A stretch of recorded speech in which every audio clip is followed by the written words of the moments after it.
दिनांक 12 मे 2025 शहरात पुन्हा एकदा खुनाची थरारक घटना उघडकीस आली आहे। जुन्या वादाच्या रागातून 6 जणांच्या टोळक्याने मिळून हकीक उल्ला उर्फ फुलवा हसीउल्ला शाह वय वर्ष 37 राहणार प्रकाश नगर कुपवाड सांगली यांचा निघृण खून केला। ही घटना कुपवाड फाटा ते ट्रक अड्डा रोडवरील नुमराह मस्जिद समोर घडली आहे। हल्लेखोरांनी दुचाकीवर येत फुलवावर दगड, लोखंडी रॉड आणि कोयत्याने प्राणघातक हल्ला केला। हल्ल्यामुळे गंभीर जखमी झालेल्या फुलवाचा मृत्यू झाला। या प्रकरणी संजय नगर पोलीस ठाण्यात गुन्हा दाखल करण्यात आला। या प्रकरणात फिर्यादीने तक्रार दिली असून आरोपींची नावे पुढील प्रमाणे आहेत। तुषार संजय झिंगरुटे, श्रीकांत ढगे, तन्वीर उर्फ तन्या जमादार, संजय गडदे, अमन नगारजी एक बालक।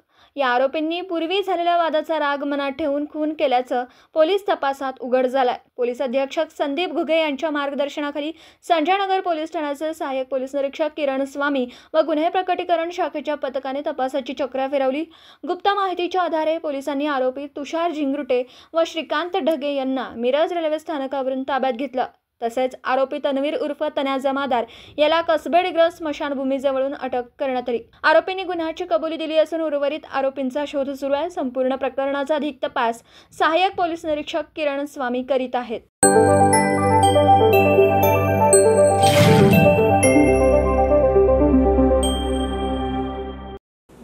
दिवसभरातील घडामोडींचा आढावा घेण्यासाठी पाहत रहा N24 मराठी न्यूज चॅनल।